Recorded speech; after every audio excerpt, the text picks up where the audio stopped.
I pledge allegiance to the flag of the United States of America and to the republic for which it stands, one nation, under God, indivisible, with liberty and justice for all.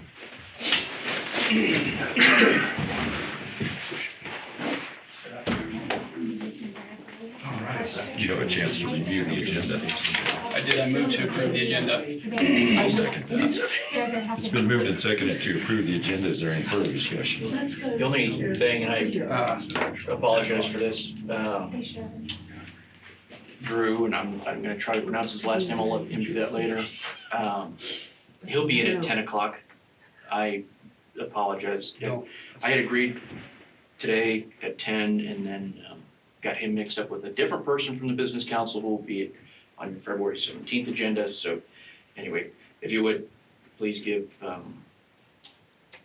Drew some time at 10 o'clock. Yeah. Thank you. Modify that with Drew at 10 o'clock. And I forgot about that. Josephine with PCD will be here with him. Good deal. Any other discussion on the agenda? All those in favor signify by saying aye. Aye. Aye, motion carries. Did everybody have a chance to review the minutes from the last meeting? I did. I moved to approve the minutes from the November 18th meeting. It's been moved and, well, I guess I'll second it. Been moved and seconded to approve the minutes from the last meeting. Is there any further discussion? Where are they? They're in that Okay, here. I'm used to everything being over I here. know. Yeah, we're all off here. That's right. All those in favor signify by saying aye. Aye. Motion carries. Did you have a chance to review the vouchers? I did, and I moved to approve the vouchers as presented. I'll second that. It's been moved and seconded to approve the vouchers as presented. Is there any further discussion? Who was a TAC 1 consulting? Is that the, It's a sheriff's office training, which was reimbursed by Platte County School District 1. okay, that's what I was thinking. I knew it was someone supposed to do with those guys. And so at your next meeting, there will be a budget amendment. I try to do 2 a year, one in December, one in June. And you'll see that sheriff's office training line item be amended by that amount. Any other discussion? Hearing none, all those in favor signify by saying aye. Aye. Aye, motion carries. Is that split between number 1 and number 2 school district? That one was just number 1. Just number 1.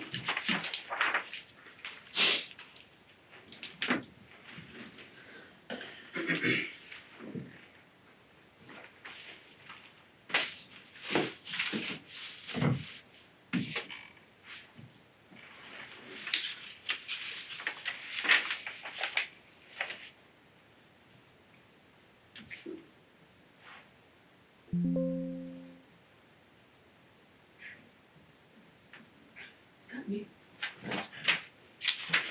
It's you. Is it me? It's Kelly. Oh. He's on a computer. I'm used to it. Oh, see, I thought I shut my sounds off. Yeah. I'll take the blame, it's all good. Yeah.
Here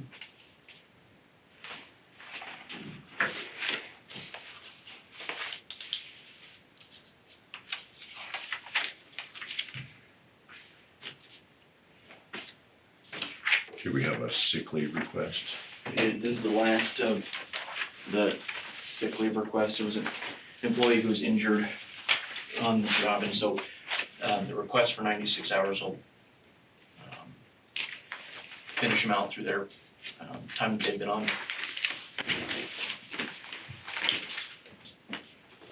Oh, yeah. I would move to approve the donation of 96 hours of sick leave from 2 employees to 1. I'll second that. Okay, it's been moved and seconded to approve the donation of 96 hours of sick leave from 2 employees to 1. Is there any further discussion? Hearing none, all those in favor signify by saying aye. Aye. Aye. Motion carries.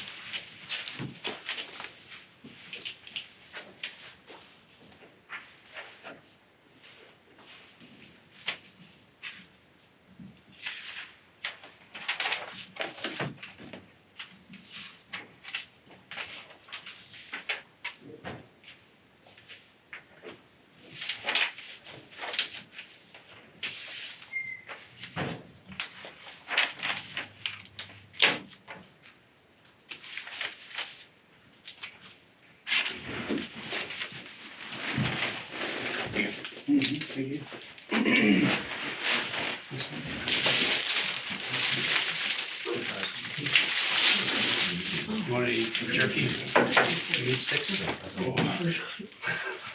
How much time do you have to sit here? Didn't bring any flossing sticks, so. Yeah. Okay, we'll move on to Road and Bridge. Morning, gentlemen. So from the road and bridge, last 30 days, we got most of the, all the mowing should be all done. We went back and tried to touch up a few spots around Wheatland. We still have, we're gonna try and keep some weed eating, getting some fence lines cleaned out, and hopefully snow will pass through and not drift as much if we get snow. We did take out a bunch of fence over there on Wyo Ranch. Brooke Shepherd let us remove a bunch of old fence that was kind of dilapidated and just catching a bunch of tumbleweeds and making problems. So that took a couple days. We got that cleaned out. And that should be very helpful for that area. Took a little gravel on Brookside, just trying to kind of build. There's just one bad drift spot there. The whole road's kind of rough, but there's one spot where it gets super bad. So we tried to just build that up a little bit, help snow just kind of go across and not stagnate. We talked to a couple of the people that live there, and they're gonna talk to TDS about moving their dumpsters to the other side of the road, which that should also help significantly. And help Jack be able to get there and clear away some more of the snow on the west side, and hopefully it'll not drift as bad in those areas. But so we're trying to get some drift mitigation out there and do that. We also a little bit of gravel down to Chugwater on Gertz Road. Bag patched what we could on Fletcher Park. Fletcher Park, we kind of, I wouldn't say we missed it on Dura patching, but it was when we were trying to get to towards Talon, but Fish Creek, Yeah. it just sucked up so much of our time. So try to get Fletcher Park bag patched and holding together as best we can for winter, and next year it'll be one of the first ones we go after for Dura patching.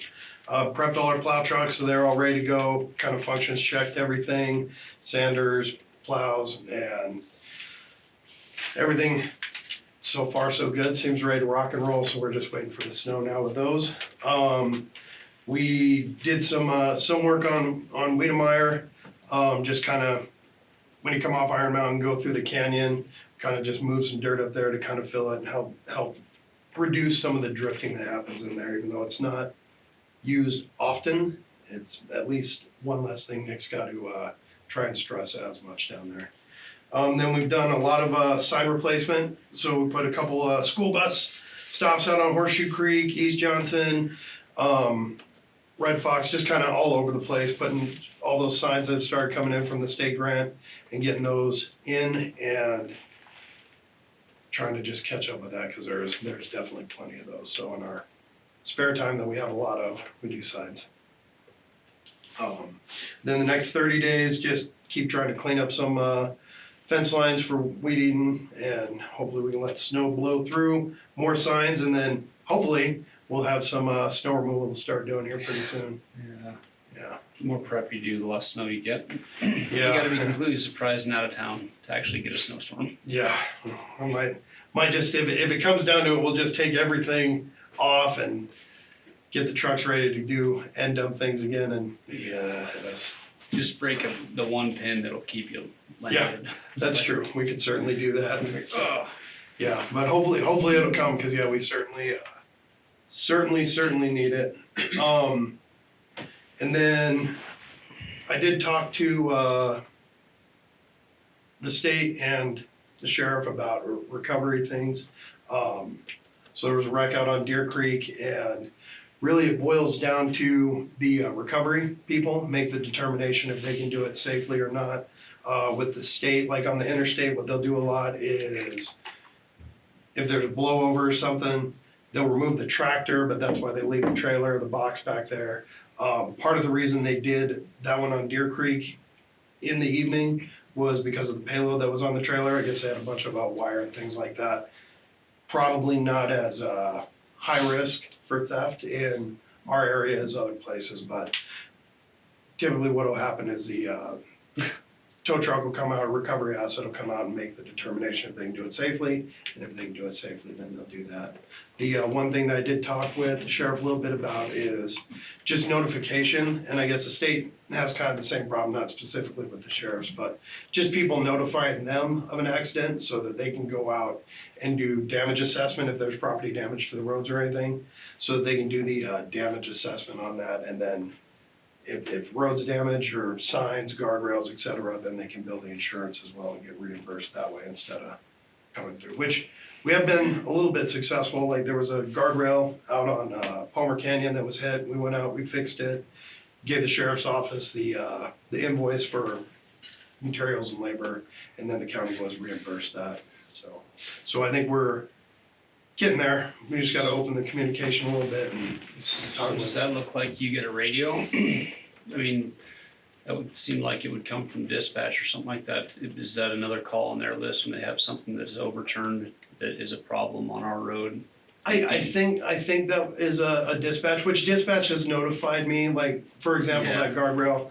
I guess we kinda got lucky, the guardrail was out in the road, blocking the road, so Yeah. they needed us to go, get it out of the way, but talking with the sheriff, and we're gonna figure out more of a algorithm or a procedure for it, so.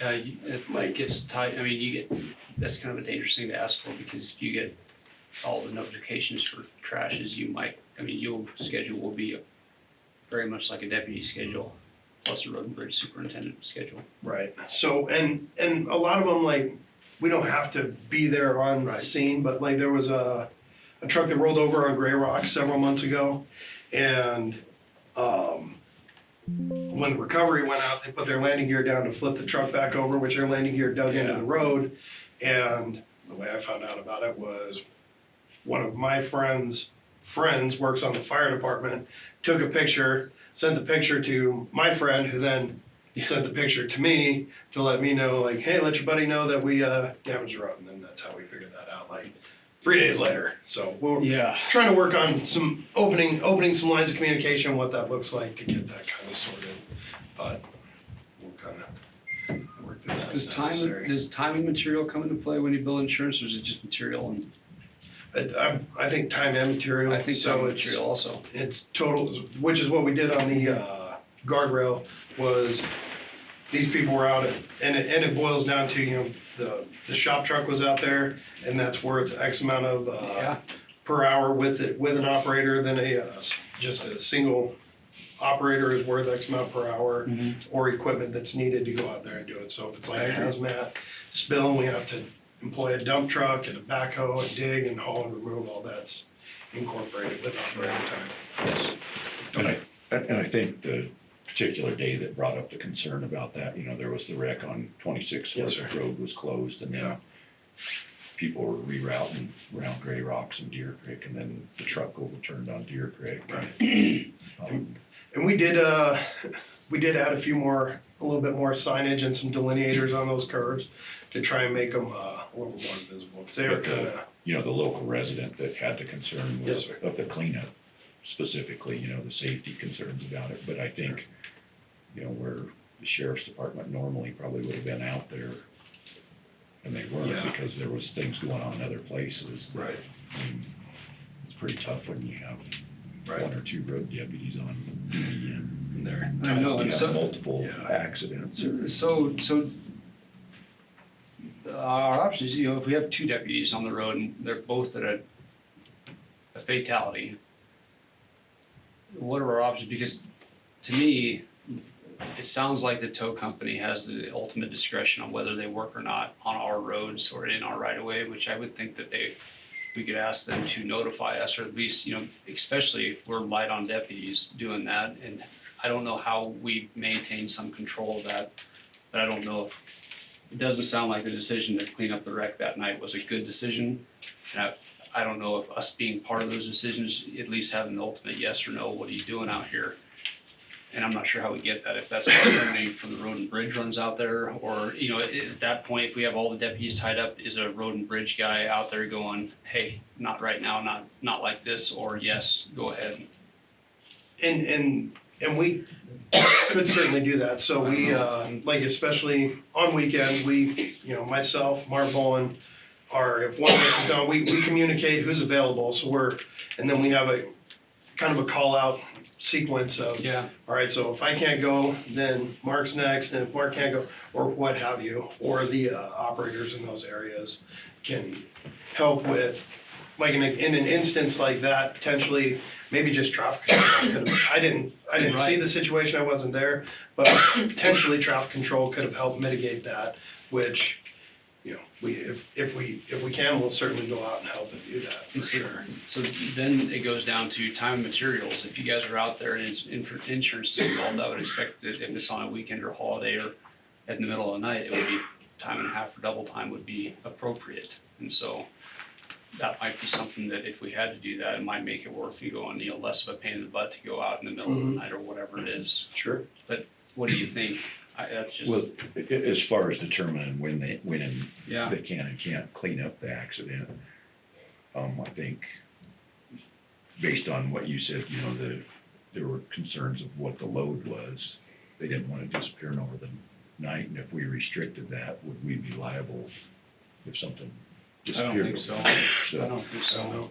But I mean, and it is possible that the person that was concerned about that, if there wasn't, if it was just a tow truck guy out there and there was a lot of heavier volume of traffic flowing on that road and not as much traffic control, maybe something in that realm could have calmed that angst that they had a little bit, Yeah. which makes sense. And I can talk to Tony a little bit more, and if they, if they get to that point, like when they've had different fires, they've asked us to go out and shut down roads and things in the past too and throw out barriers, so it's, I think just opening a little bit of lines of communication to assist if necessary, which we're willing to do and help and make sure everybody's on the right sheet.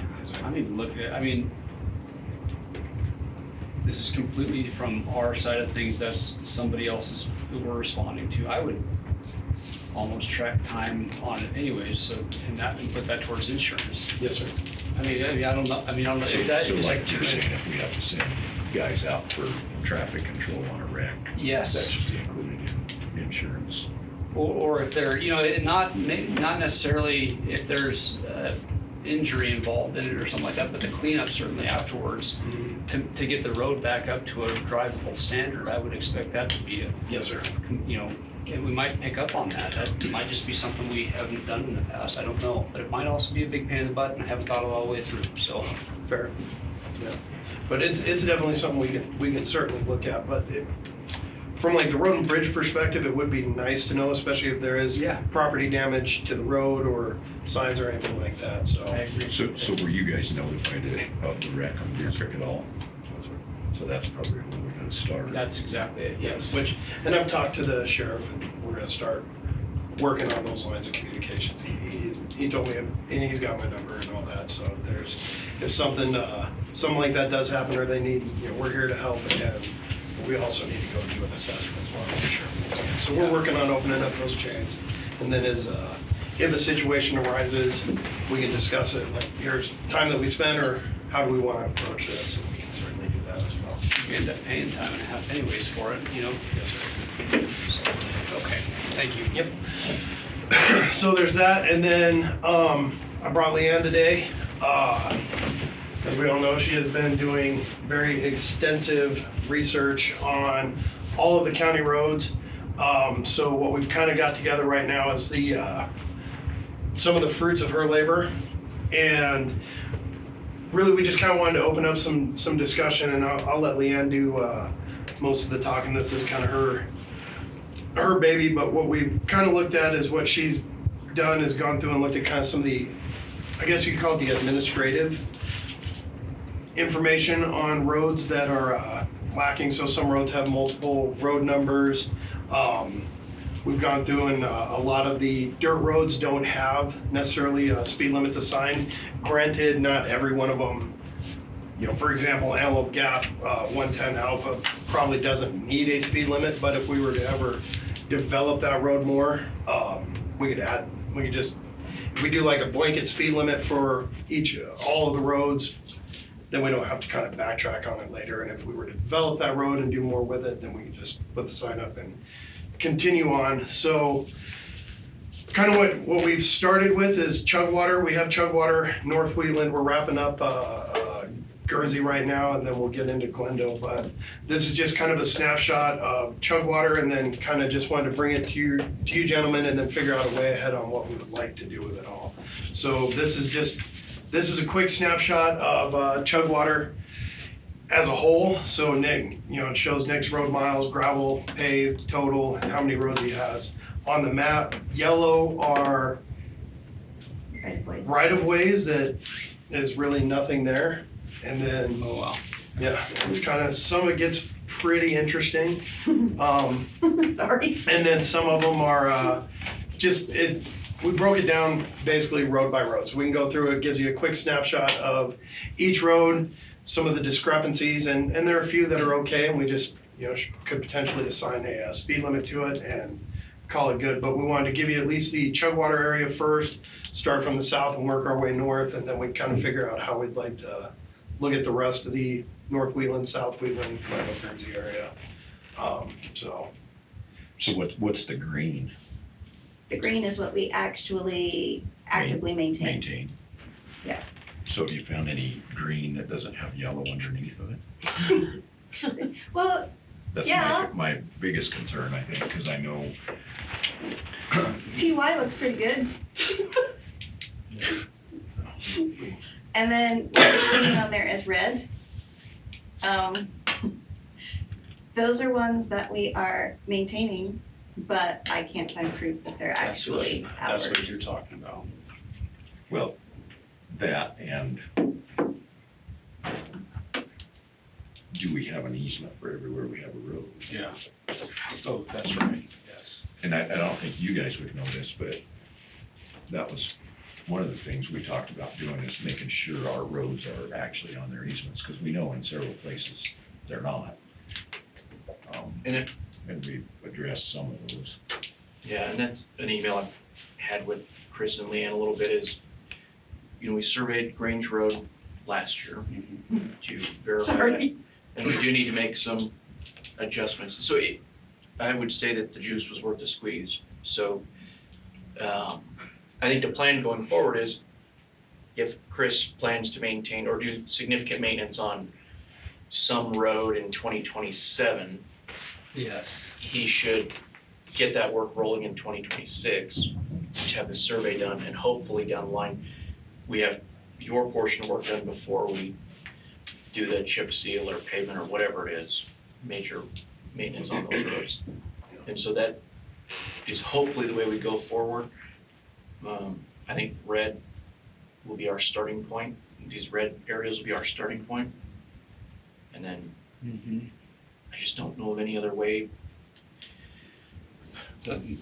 Really, the only other way we could do it, and I even hate to even suggest this, is if you had an actual county surveyor who essentially was a county employee who that was their job requirement, that would take forever. But Yeah. otherwise, we're contracting with surveys and it's gonna take us even longer, but Even longer than forever. I think it was, for Grange, we were at about a year and a half.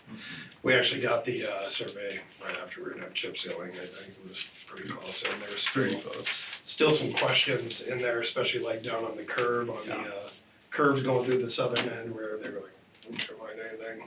Honestly, the work Leanne's done, if that, if they coordinate between the surveyor and the stuff that you have done, because I imagine you probably have all the stuff like, this is associated with this road, this is where I found it, and this is what it says. That's 99% of the work that the surveyor does. They just read what you collected for them. You have created the record, as we say. And so then they go from that and they can just go out to the field during the summer. So, I mean, there's a lot of pain I can see in your face when you look at the map. I appreciate it. There's stuff, I mean, since we're talking about range, there's stuff even, I'm not an engineer, I'm not a surveyor, I know enough to be dangerous. I mean, I can read it and basically follow the general instructions, but even looking at that, I was like, You'd be surprised at how much better you are than the average surveyor. Scary. So, but basically what we did was we went road by road, kind of through each area. And then there's, it just gives each road here is, starting right at Bordeaux. So it's got several county road numbers. There's right-of-ways that are missing that we can't. and most of the, just so you know, the majority of those right-of-ways that are missing are from the original, ones that we got from the Laramie County. So they're like our two-digit ones. Yeah. Chances are, if Laramie County cared when they first created those roads, Laramie County probably has all of those records. So did you look through their records at all? I've read through their commissioners' minutes. Of course, they're, all in Because I know that. cursive, but those don't reference an actual right-of-way. And they only give general descriptions. They'll say from this farm to this crossing. You have to go, okay, so I think that's here to here. Like from the big cottonwood tree down to Yeah. Pretty Mr. much. Johnson's barn. Yeah, exactly. Yep, and there was one that referenced a county line, however, the county line is now a different county line because of when it's like they gave Yes. us and Goshen County, Yeah. but got created at the same time. So, yeah, Well, I know when we were working on Cozad Road, there was no record in Platte County of the easement, but that's because the easement was created before Platte County was a county, and it was in Laramie County's historical records, and that's where we ultimately found it. yeah, that one was interesting, how many years that went on. Yeah, I But think, yeah, that went on for 20, 30 years. Nobody ever bothered to go look in Laramie County, I guess. I think there's a couple things we need to do.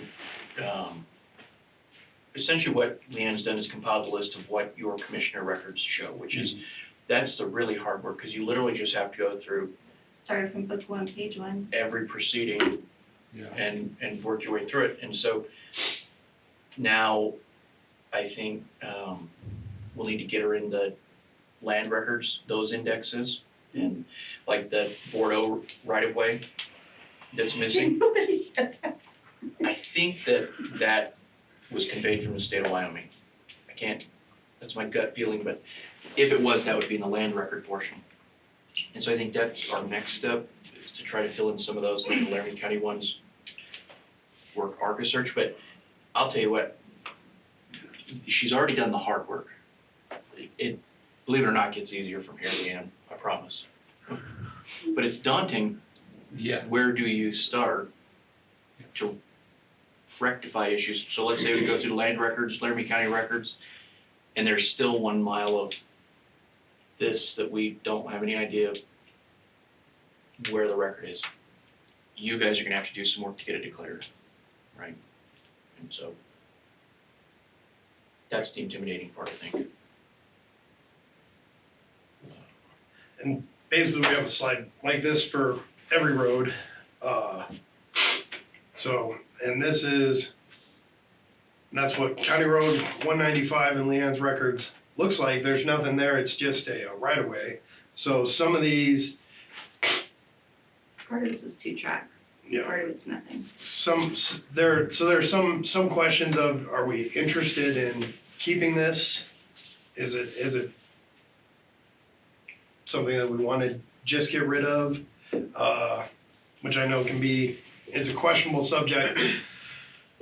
But just so that we wanted to make sure that everybody is aware, like here's a right of way through the county, and there's some that we actually need to kind of look at getting rid of, especially when we get into like North Wheeland and things like that. There's some that are completely irrelevant, like for example, Reshaw.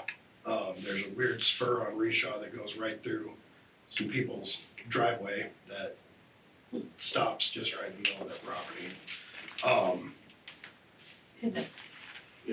Yeah, there's several county roads that go right through the middle of pivots or county right-of-ways. So, For sure. but this is, and then, just going through road by road. So like, for example, Houston, that's what the actual right-of-way looks like. It's not maintained, Then we have different county road numbers for these versus what the state has a road number for it. So do we want to look at changing road numbers to marry up to what the state has for a road number, which to us kind of makes sense. It would make it a lot easier, to be Yeah. honest. Yeah, it doesn't make any difference to me, but if it makes your guys' life easier and it makes some continuity between this and that, because I do remember getting letters from the state going, where the heck is that road? We don't have a road that, that's named that. Right, prime example is Bordeaux, when they called and said, hey, we got road X and this bridge is out. It's like, what road are we talking about? Exactly, And then yeah. I look at our road numbers and it's like, there's 6 of them. Oh, there it is. So this must be in this stretch. So, Come to find out, we didn't need to replace I that know. bridge. I know, With a that's private road. yeah, you're right. So, but this is kind of, like I said, some of the fruits of her labor is road by road. So I don't know how we want to go through this. If we want to go through and look at every single road and discuss it, if you want us to just send you these slides, you can look at it and, So I think, I'm not as concerned about the easements that we have where we don't have a road on it, we're not maintaining a road right now, but if we have a road where we're maintaining the road and we can't find the easement, that would probably be the first ones I would start with okay, absolutely. and work through those. That first are ones like Brittany. Hmm? That first are the ones, like Malcolm said, like Brittany, that, I can't find proof of either. Yeah, so there are some, there's some roads like, Brittany or, is it Normandy is another one, right? No, Hunting, Hunting Creek, we can't find any proof that that's even our road, we're making. Oh, wow. and we're maintaining. And I say we, it's Yeah, no, really Leanne and all her work, but, so that's kind of where we're at on each road. So we've done this for every single one and even the right-of-ways. And we can start working on the main ones where we cannot find any right-of-way information, but it's still, that list is pretty astonishing. So do we want to, I guess the question for you gentlemen would be, do we want to start in a specific area and just take like Chugwater and then move to North Wheatland, South Wheatland, then Glendo, then Guernsey, or do we want to try and do, here's all the roads that are missing right-of-ways throughout the entire county? do we have that list? Or is it just for Chugwater? The whole county, or is it just Chugwater right We're now? working our This way is, up north. we're working our way up Yeah. north. We're almost done with Guernsey right now, and then Glendo's our last one. So we have this for every single road and right-of-way in Chugwater and Wow. Wheatland. So this PowerPoint is just Chugwater, Yes. and it's 52 slides. Yes, We're at like 200 and something. So it's pretty extensive, but it depicts a lot of, it depicts everything that's administratively, I guess we would call it, wrong with each road. So, and some, there's not a big issue, like for Notch, for example.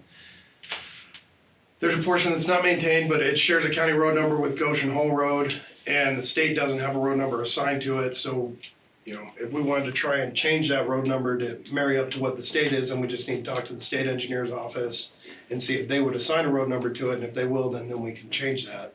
So some of those are kind of easy fixes, but the big ones, it goes down into the, the deeper portions of, we have right of ways, like for example, on Slater Road, that is a state highway, but we still have a right of way going down it. So do we want to get rid of that portion of our right of way? Or another example here is Brittany, which Leanne cannot find any record of that ever being established as a county road. However, there is I think it's the next one. That one, I call it my dyslexic two. It actually goes back to where Goodall's used to be. That one is a legitimate county road Coming with a off right of Brittany. way. What I But- questioned was how did we access it if So we this- don't have Brittany? Little chunk down here in the red is actually a County county road. right of way, but we don't maintain it. Correct. And And Brittany Road, we've been maintaining, but we don't have a county right of way. Well, we need to confirm that through the land records first, Yeah. but. Yeah. So, according to the commissioner's Right. minutes and the original petitions that I looked through, I can't find anything to back. How does the start of the special two road, what's the point of beginning, how does it reference that? I have an actual, I don't remember off the, Somebody drew on the back of a napkin? no, and it actually is in I call it the big book. It's actually shown in there that I'm guessing Kennedy was one of the main ones Yeah. that put that together. I mean, he even has that drawn in there and I can find proof of exactly when it was established, right away, all of that in there. Starting point is, from the best of my knowledge, is right on. Yeah, well, that's what I'm wondering if it references Brittany Road as a county road or something like that, doesn't, no help? so part of the problem is some county roads, were established through commissioner proceeding. That was it. Some were conveyed easement. So when you act, you declare a right of way. When a landowner gives you the ability, it's an easement, and that was always recorded in the land section. Since I've been clerk, I've recorded it in both locations, so if somebody is looking at it, it'd be in both locations, but that has not been the case. So I think step one, we'll go through our land records, see if we can find any missing data, and then Laramie County, and then it sounds like starting with your priority of roads that we Yeah, maintain but don't show proof at that point. Yeah, cause like I've got a thing from 1/16/2007, Brittany was requested, Kennedy was supposed to do a resolution to start the process to establish the road, but that's it. Really that recent, Yeah, and then 2007, yeah. and that's it, that's. so Brittany Road could still be a county road as long as it's in the land records and we haven't checked there yet. There's still So, possibilities. but- yeah, the first Yeah. thing I would go through in the land records and get it down to just those roads that we don't have anything on. And then, once we get it to that point, probably prioritize them, which one's the most important to get taken care of in order.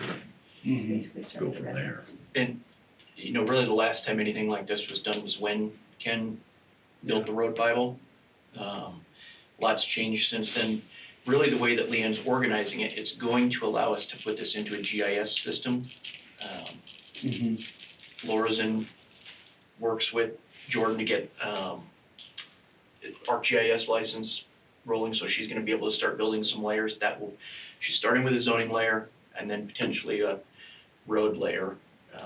And a lot of this data can be plugged in so that Yeah, on our end, when we click on a road, we can see an image of the petition. We know yes. when it was declared, point of beginning, point of termination, right of way width, speed limit. That'll be like that will become our road Bible. So the way she's organizing it is going to have big impacts on how we move the data over. She just doesn't wanna touch it twice. I Yeah. agree. I can't imagine the amount of ridiculousness you have found in those records. Been interesting. I bet you can write, do you have any kids? Yeah, I bet you can read their handwriting a lot better now. Well, What they're, does that word say? I'm not they're sure. both in what it college, looks so like. yeah. Oh, well. But I have to admit, doesn't when matter. I got hired on, a road was either dirt or paved. Went from point A to point B and you, I've actually got a resource, I'll go look for it and see, but it's a really nice book that says, in a couple pages, it goes, this is where these records, and this is where a clever place to look for these, and this is typically where they're stored. I don't know if it's worth your time reading or not. Either way, I'll look through it, maybe I can put some cliff notes in it or something like that and give it to you, Okay. because it's been a really good reference for me on where to find stuff that maybe does or doesn't exist. Where do you find stuff that doesn't exist? We make it up. that will be up to you. Exactly. I think that will end up having to be the case in some Yes. instances, either make the decision to vacate or declare right-of-ways and then get some of those. What we're trying to work towards is to make sure we don't have another COZED. Yeah. And this is where it had to start. And I know I did have one lady that had called me because a different county, and this goes back to that good old boy handshake, where some roads were created and it was a handshake that said, yep, the county can use this, public can use this, and then all of a sudden something goes wonky and they block it off. Yeah. And then all of a sudden you've got an issue. And in all honesty, even with this research, my main thing is I want to be able to protect these guys while they're out there. Yeah. So, Absolutely. One of the things she's found is, talking about stuff that hasn't been cleaned up, we still have a road that goes under Glendale Lake. we have more than one. Oh, Yes. You got one that So goes who's through using Little that Res road? too. Well, You'll see our budget request for a submarine, Yeah. so we can maintain that. It's gonna take a lot of gravel. Yes, yes. So, but also like with that, jumping into the Wheeland area, Swanson Road over here is actually supposed to go through all the way to Pruitt through that Yes. pond. So, Yeah. I think, when we're considering those roads that we have easements, but we don't actually have a road on it, there are property owners that use that easement even though, they may get to their property from another, yes, have a practical way to get to their property, but their legal easement is actually our easement, and so we probably wouldn't wanna get rid of a lot of those easements. I Agreed. kind of support the way we did it. I think that's a good workaround, the way we did it last time. So like if that S curve road does sort of something, at least somebody's property, then there's, returning it to them is, Yeah, I'm with you. I think that is I've jumped off my soapbox and I'm with you now. sure. No, and I know it's kind of it's a debatable topic for sure, and I guess we're indifferent either way. Like, for example, this, if we wanted to get rid of it, then that's fine. If we want to maintain it and do like up there, that's totally fine. But we just wanted to bring it to the surface so that everybody can see it, and then there's some decision points that can be made at least, because, what's another?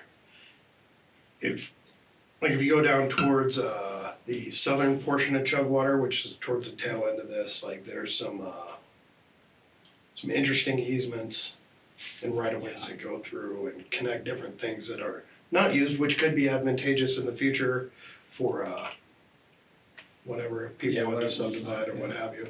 But we just wanted to bring, here's everything that Leanne has found, here's everything, the gaps that are missing, and try to figure out a way to fill those voids if we want to look at adjusting road numbers and things like that. But what's the what's the priority? Do you want us to do something like this, which we're almost complete with every single road in the county and right of way, so that you gentlemen can see it, and then we can start working on if we want to just focus on one specific area with one specific problem and then go from there. I mean, it's gonna take us a long time for sure. yeah, I think what you've done's great, and what you found, but I think, there's a lot more work to be done. when I can understand how the public gets confused, because there's a lot of these public accessible maps that show the yellow line that goes straight through, and it looks like it's our road, No, and it's not. no, I agree. And that's something we're gonna look at too on the side of this is Brush Creek, for example, where the county road and county right-of-way actually ends and it becomes private, we're gonna start putting, end of county road, end of county maintenance. We'll try and get some of the maps on the county websites to reflect a little bit better as well, and just kind of start cleaning some of that up. But the big thing is, just right-of-ways, a lot of those, Yeah. and trying to work through it. I think over time, as the use of the land changed, like somebody puts a pivot on and they say, hey, can you move the county road over, go around this pivot? And that was done, but maybe it wasn't ever recorded, or the actual easement goes right through the middle of the pivot. Yes, and when we got into Wheatland, there's several of those where it literally goes straight through pivots. And there are some interesting right of ways that I do think are not really all that relevant probably, but again, that's a decision. Between Cattell and Cooney Hills, for example, there's one that goes straight through the middle of those. And there's 2 roads on either side, but again, that's a decision for you gentlemen. But, so if you want, we can take this and then we can start in Chugwater, or do you wanna look at all the right of ways throughout the entire county? Which I think, The first thing I do is check the land records okay, on all those roads that you're missing the information on, see if there's anything that pertains to them. Yeah. And update that, and then once you get that far, then, if you have all the roads done in the entire county, we can put a list together of the roads that we need to Yes. look at, and then we can prioritize them. And if one pops up along the way, it goes, ooh, that is a problem, then I'm pretty flexible, but I think that's, I agree completely with Steve's approach. Let's figure out what they are and. I mean, I'm not sure it's important to spend a lot of time on a road that nobody's using if we've got a problem with the road that everybody uses. yes, sir. So we need to prioritize them a little bit and after we get all the information. Okay, so I guess what we'll do is, we'll finish this out for Guernsey and Glendo and push all those areas to you guys just so you can see it, and then we'll start, I say we, but The railroads. So Yeah, you're we'll doing Guernsey, Glendo, are you doing like the Wheatland area too? Or we you- have Already this same thing for all of Wheatland, and we're almost done with Guernsey, and then we'll So finish up. basically you're doing it on like Jack's roads, I have Yes. Woodley, yeah. Correct, Kenny's roads. yes, sir. So That's just how, that's how you decide whether it's Guernsey, Wheatland. correct, yes, sir. So those are how they're broke down is kind of how we did it. And By the, it felt a little more manageable that way than just, I mean, we're still going bottom to top, but it's not just a huge buffet, so. Cool, very good, yes. I think that, I don't know how big a problem it is to send this thing, but maybe it's not worthwhile until you guys look into it a little bit more, but it would be nice to see at least the list of them, and that first map row. Well, I I can can, dive into it, or. so this, I can email each section pretty easily. Sorry. I can break it down into each section, so Chugwater, South Wheatland, North Wheatland, Guernsey, Glendo. And we can send that to you, so you'll have each section, and then you guys can kind of see it, and Did you send that in your yes, sir. last week, tomorrow's meeting? No, It's a small link, it wouldn't let me send it as an, I missed it, it was on the bottom, yes, so. thank you. but I think, once you get this all done and we get them all updated and know everything there is to know about every road, then we could probably put it on the website or something so everybody can see it. Yes, sir. Yeah. Then we'll give you guys a test. Oh, gosh, Okay. Pass fail. challenge accepted. What kind of test is it? Well, If it involves a shovel, I'll be all right. I've got a few. Fair. Okay, so then we'll do that, we'll finish this up for Glendo and Guernsey, and we'll send you gentlemen all that, and then we'll start digging into the right-of-ways, and I think it is probably better to do it section by section, because they're really, we'll see what happens in the land records, but as it stands right now, I mean, there's so many, out of the 50 some slides on this, just for Chugwater, there's probably 40 at least. Yeah. that have right-of-way discrepancies and things like that, And so right on top of the hollow is probably the biggest. so. Okay. Yeah, I know. Not that bad. Okay, well, we have a direction. And then, I guess once we, speed limits are one thing that a lot of people have talked to me about, so we have recommended, we kind of threw it in on this, which I don't know if it's really a part of this or not, but for gravel roads, we can reduce, or we can declare, you guys can declare a speed limit of, the lowest is 35, but if we make a recommendation of speed limits, there's really only a few so far that have been declared. If we wanted to make a recommendation and just kind of thought about just doing like, not a blanket, but listing every single road to include like even a right of way like this, 192. So if we were to ever develop it, it's already there and set as that. 7 miles an hour. I don't think you're gonna do much more on it. No, I think that's a good idea though, but I don't think that should be public until we make it, you see what I mean? It'll be confusing and it's not really a speed limit until we make it a speed limit, so maybe it's not a big deal. Maybe it's a good thing, who knows, but. Okay. Well, we can kind of put that together too on like a side thing, and here's all the roads that we have set speed limits on, and here's the ones we recommend for roads that don't, and if we do it all in one shot, then it just references.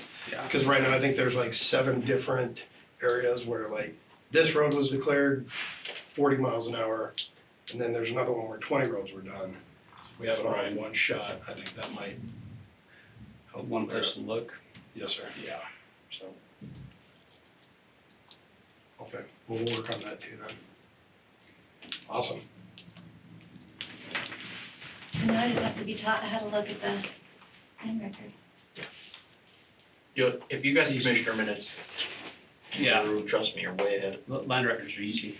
Okay, If they're actually, I'll take your word for it. it's relieving, actually, because you can usually find something, and if there's not something there, it usually doesn't exist when you get to the bottom of the barrel, so. No encroachment license. Not today, no, sir. The only one I'm aware of we may have coming down is over in, South Guernsey with Stuff Flues. They're putting an irrigation pipe potentially under South Guernsey, but There's no possibility of Yeah. it's either greater than Wendover, but Yeah. that's nothing as of now. We have one, new approach that doesn't have an encroachment license, which I'll work on after this. Go talk to those folks. Man, it was really nice seeing you today. I'm always you. excited to see you because you're so bubbly. Every time you see something that like a map pops up, I can tell you, it's like 4 hours of my life. Appreciate your mentality towards it. Thank you. All right, thanks. Thank you, Thanks for all your hard work. Time to go back and get back to work. Break's over. Have a good one, That's gentlemen. why I'm bubbly, because we're not looking at a computer. That's exactly right. Thanks. See ya.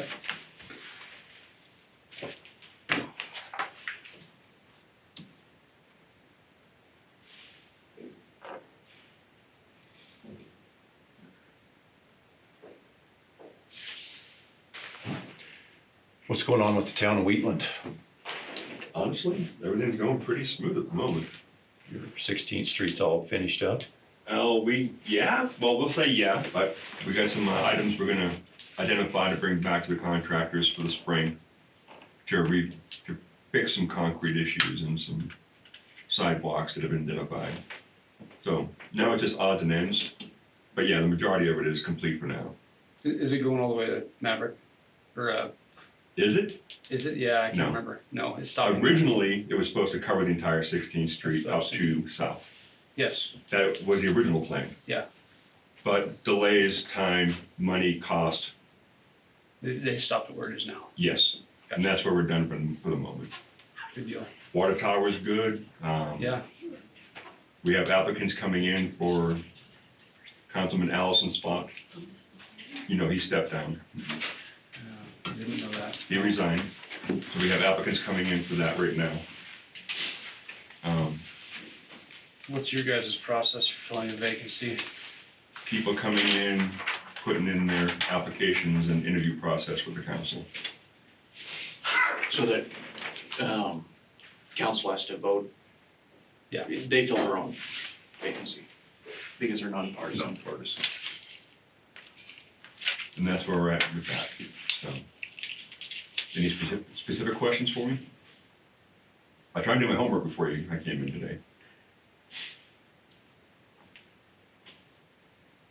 I'm sure everybody's glad that construction's done.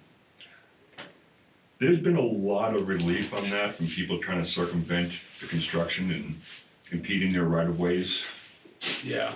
and the habits and the comfort zones they went through, but now it seems to be pretty pleased overall. It was hard to figure out how to get from point A to point B for a little while. Indeed, and it was always an interesting experience, especially with flagmen and construction and changes and What you did yesterday might not work today. absolutely. That's why generally speaking, I just plan the long way around anyway, if I had to get somewhere. Yeah. They tied that together pretty quickly. Overall, it wasn't too bad. Yeah, I mean, like just from when they were going, we're gonna run out of weather. Yeah. To when they finished, is it suspiciously quick? You know as well as I do that the concrete and the temperatures had a huge play in things. Yeah. Having been out there several times during the event and working with my own guys, seems to be above board and solid. Good. Rick was knee deep in a lot of that just because of the plumbing and the, Yes. so he was really instrumental. Absolutely. So he saved a lot of grief and probably gained more than I did recently. He's got a whole lot more that's going on now. Yeah. But no, I mean, we had some phenomenal employees in the town out there. Good news. Yeah. Alleviated my stress a lot. I know. I know I get paid a lot for my job, but you know, Thanks. glad I could help, sir. Okay, we have Wyoming Business Council. Drew, Hey, yeah, we have you on. How are you this morning? good. I'll just sit up close to you guys so I don't have to yell at everybody. But Drew Dietrich, I'm the regional director for the Wyoming Business Council. Here, I'll just give you a card there just so you have Thanks. that. I'll some extra ones. I can get them out. But I have the pleasure representing Natrona, Niobrara, Converse, and Platte counties. So I've been on board about 3 or so years, but one major component of our role is our focus here at Business Council is removing barriers for growth, identifying what those binding constraints for communities are at the municipal, the county, and the regional level, and then helping communities to kind of realize whatever that looks like for them, and that differs community to community. And a big thing, what I do is support those local communities and the organizations that reside therein. So a big part of me is to support what Josephine does with PCD, the same as I do with the Lusk Chamber of Commerce, Advanced Casper, and Enterprise in Converse County as an Elevate Glen Rock. The chamber, helping Tresha and working with like the other communities like Keep Glendo Great, Ched down in Chugwater, you name it, just help them actualize what it is they want to see done in their respective communities. To give you an idea what that looks like programmatically with Business Council, I think one thing that some people are familiar with is our Business Ready Community Grants and Loan Programs. So projects that unlock those barriers for growth, that maybe it's something where the capital isn't quite equalizing to complete a project of some form or fashion that's public infrastructure. So working with different communities on those initiatives. So that's one component. So if there are projects that are county level that either unincorporated or county owned assets or have a nexus with one of the jurisdictions within the county, that is an opportunity to kind of have that discussion of what that might look like. And that's from a project perspective. Another thing we're working on that I think would be really interesting for potentially for Platte County to look at is, we have this program called Assessment to Action. We've run several communities through it so far, everywhere from Burlington to Shoshone to Gillette to Cheyenne. Rolling Hills did it. Glen Rock has done it. Evansville's done it. There's been a variety of communities have gone through it. But basically, is you bring a team of stakeholders together from a community or countywide to kind of look at holistically at what are kind of our community priorities and what is an initiative we think that would be better done collectively than by ourselves. And so for some communities, for example, Shoshone, their project was housing. They said, our biggest impediment in Shoshone is housing. So we want to focus on that and working towards that. Ironically, it was the same thing that came up in Sheridan with their team. In Glen Rock, it was business retention. They were losing businesses.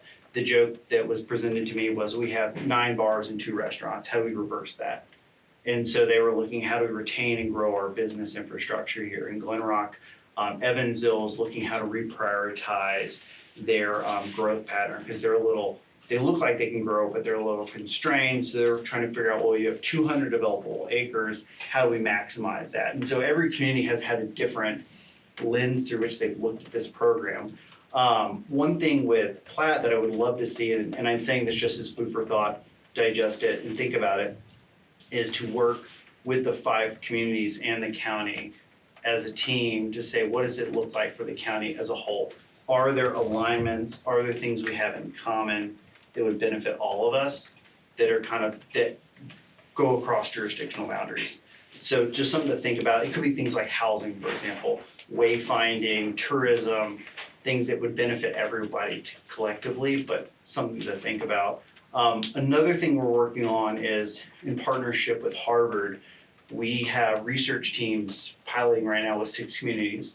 The one in my region is Lust, Niobrara, and it's a rural growth initiative. And basically what they're doing is they're assigning Harvard researchers to look at Lust, Niobrara, look at their economics, look at their demographics, look at their built environment, do stakeholder interviews with both elected and business owners to kind of see what the lay of the land is, and then from an analytical perspective, present this evidence back to the community to have that conversation about, this is what we're seeing, what does it jive?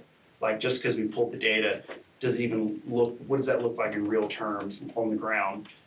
Is it useful? And if the answer is yes, what can we do with it? And so that's something that maybe in the future I'd like to bring back to you and say, is this something you would be interested in? And at that point, I'll have some stuff from Les Niobrara to share with you. So you'll have like a comparison to say, oh, and along with 5 other communities. So there'll be some evidence there as well. Why Yale? Why Yale? Or Harvard, sorry.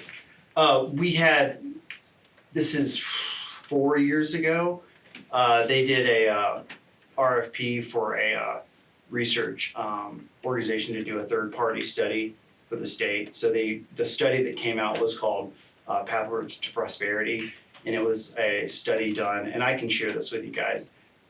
It's a good cure for insomnia.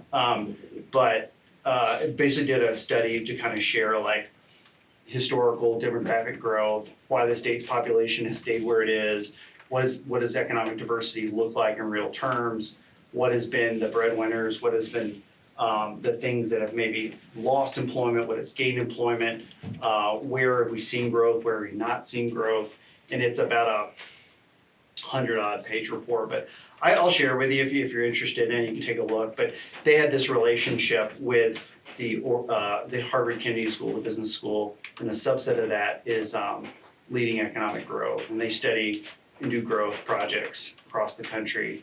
And so they've been looking and working with us. So there's a couple of researchers we've worked with for 4 years or plus, and so they're kind of helping plug in this and applying some research to that as well. So that's just one subset. And then the other thing I was going to share with you more recently is, and I think Malcolm's gotten a note about this, is our CEO, Josh Durrell, is going to present to you guys, I think sometime in the future, on a poll we did recently statewide. And so I'll just share pamphlet with you, just when you get a chance, you can look at it. But it's basically a polling that was done by a third-party independent polling agency, and just kind of, there's some evidence, and you can look at the data and stuff, but it's kind of interesting, just to kind of show what we've learned and some of the insights we've gained, just from, the average voter within the state, just to get their kind of neutral perspective on it. So there's some interesting findings. It's primarily around economic growth, and economic prosperity, but, Josh will probably, when he gets a chance to get on the calendar with you guys, we'll give you a little more in-depth portrayal. But prior to that, if you want to do some homework or again, have a spare minute, by all means, take a look. But one thing Do you have more of these? was that, Do you have more of these? I have more, yeah. Does anybody else? You guys want? Yeah, I have more. Yeah. I think I have a couple more in my bag. I've got one. And so, and then while I've been loquacious today, what I really want to do also is just take a brief moment to get your perspective on a couple things. I've been speaking with my county commissions, my mayors, my councils, and my local organizations. There's a lot of changes afoot, both at the federal and the state level, and also at the local level, from whether it's revenues from property tax, whether it's from, loss of revenue from severance tax, to just migration patterns, population. I was meeting with met with my hospitals because I'm very curious to understand more about maternity deserts, looking at local healthcare, how that's going to be affected with some of the federal changes coming down the books, and all these things interrelate because you can't have employment without healthcare. If you don't have healthcare, you can have employees, and so there's a lot of interrelationships there. And so one thing I wanted to get your perspective on is, what do you, from your vantage point at the county, that you've got a great holistic look at all the things, touch points from citizens, businesses, and communities. What do you see are like the major priorities with the county? And along those priorities, how does that measure up against what you see are kind of the, I don't want to use the word threat, but let's call them obstacles. You're like, well, I see this being an obstacle in the next year or two or right now. And so just get an idea, what are those kind of topics or countywide priorities that you're kind of looking at on a day-to-day basis? And I ask this question to all my communities, and just would.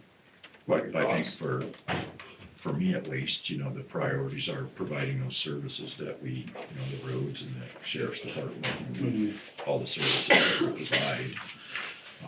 Being able to, one of the big issues we have here in Platte County is filling those positions for those departments. When you compare, us to the surrounding counties, sometimes it's hard for us to attract folks here for those jobs just based on the salaries of them. But that's probably my priority, is just making sure the services that we provide are top notch. And so do you think employment and thus population, or is it, can people to move here, or the people are here to be hired? Is it a combination of We both? have people that move here to be hired, and I mean, just to give you an example, like Sure. the sheriff's department, I, just off the top of my head, the average salary might be 50,000. Surrounding counties are 150,000. So it's real hard to compete for those. Right. The folks we have here because they want to be here, for sure, so. But we have openings in dispatch and road deputies and detention centers. And it's just hard to compete with those surrounding counties. And I've Agencies noticed, even. yeah, and I've noticed anecdotally, it's not just with county services, and just talking to the hospital, I mean, they were telling me some of their positions been open 700-800 days. Yeah, they don't do maternity here anymore. Yeah.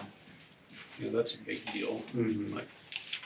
So our problem is the next generation or whoever, younger help, right? Who don't have maternity boards. Right. Right.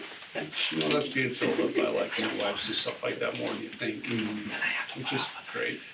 glad that they're doing that, but that's a hard question to answer. I don't think I can answer it in seconds, to be honest with you. No, and that's totally fair. And I just consider this just first of many conversations. What I typically will do is work with Josephine, Trisha, other stakeholders, obviously the mayors within the county. I'll probably send some stuff. I'll send it over to Malcolm and he can distribute it down to you guys as we get initiatives coming up. In the spring, we're gonna have, probably in March, we'll have another of those assessment actions. I would love to have a Platte County team present. Doesn't mean that like everyone on the commission has to be there, but great if there's a representative thereof, just to bring that perspective to the table. I'll extend the same invitation to the 5 mayors, to Josephine, Trisha, and any other major stakeholders to have that conversation as well about what that might look like. And the conversation could be services, employment, maternity ward, tourism. It could be any and all of those. Yeah. But it's just an opportunity to kind of work collectively on what those major priorities might be. I do have one Sure. that does stick out. I've heard this from many, many people that want to either start a business or whatever else. So we're in a catch-22. We have businesses that need people. They can't start the business, because they can't get people, but they can't, so that's a snake eating its own tail.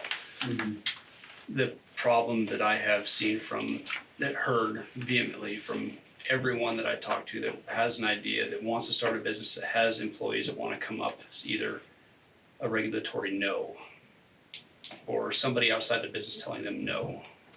And that happens more often than you think. So that's the biggest thing that I see, and that's something I think about every day. So regulatory reduction or revision, so to speak. Yeah, and you can't do that without changing the top. But in any case, that's the biggest problem that I find every day, and they're calling me from outside of the county, more or less, that said, why does this person get a say in whether or not I can run a business or not? Right. That is not an isolated conversation. Absolutely not. Yeah. No, I would say that's the majority of Wyoming. Yeah. Yeah. So either you become a retirement home or you start saying yes to things. And I had a very similar conversation in Niobrara, and so my question is kind of, where do you think a good starting point to have that conversation is about not change for change's sake, but that how do you move the needle forward? How do you move the needle forward? I think that you have to make it available for some people who have a vested interest in growing the community to be the ones that are making decisions in the community. As in, the person who wants to start the business or whatever have a favorable ear somewhere, or be the person that is saying yes or no. I think that there's a lot of staunchness or immobility, and I'm not picking on the generation because I'm becoming that way myself, but there's a lot of people out there very comfortable with where they are and who have worked their entire lives to be where they are and say, I do not want to risk this, or I don't want to change it. And so the solution is getting younger people involved in, and I hate that. I absolutely hate that line of reasoning, is that you just need younger people or whatever, and people being involved, but that is the case. Yeah, and a rather unfortunate statistic that I'm sure our CEO will bring up is that the average youth out-migration rate nationally is 30%. Wyoming is 65%. Yeah, I see that changing actually in the next 20 years, but there's been a lot of people who have been interviewing or asking for jobs lately that are just, the benefit is not the pay, that is not the hospital, it is the I'm away from this thing that I'm in now, right? Or like, I'm in downtown Denver, I really don't like having to take off my shoes because there's bum piss on it when I go to my house. Yeah. And so that's a big driver, and I think that actually goes up. Yeah, and I think the hope is to find those people who have an intrinsic desire to be here, but also to like reinforce the reason to stay. Like you got a great job here, can you raise your family?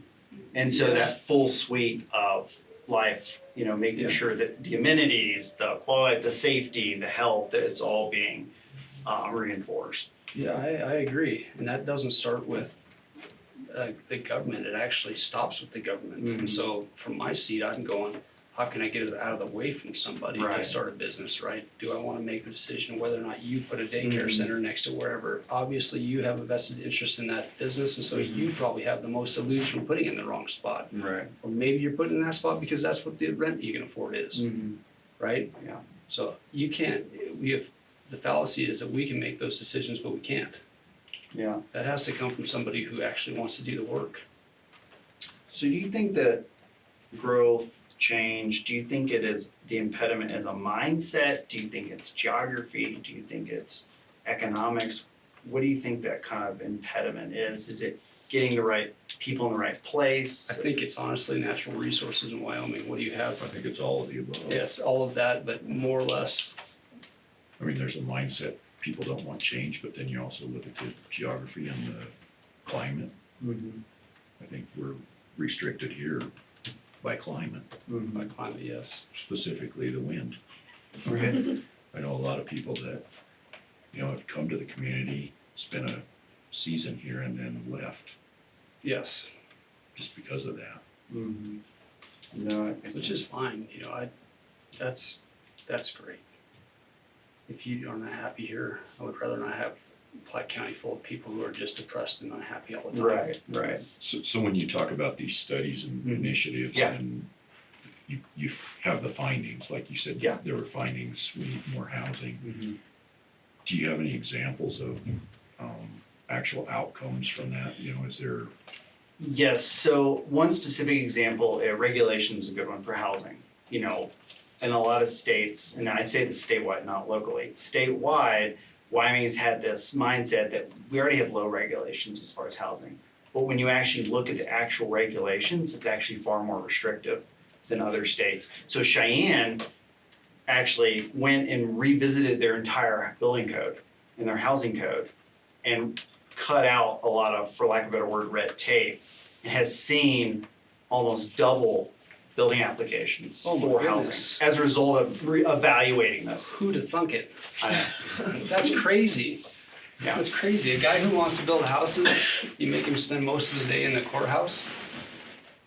Come on. so that was a direct Direct result. result from one of the initiatives or studies? One initiatives, yeah. We have a guy and he's a hard researcher, and I will say this objectively, a lot of these folks in Harvard, this is just what they do. They just nerd out on regulatory research, right?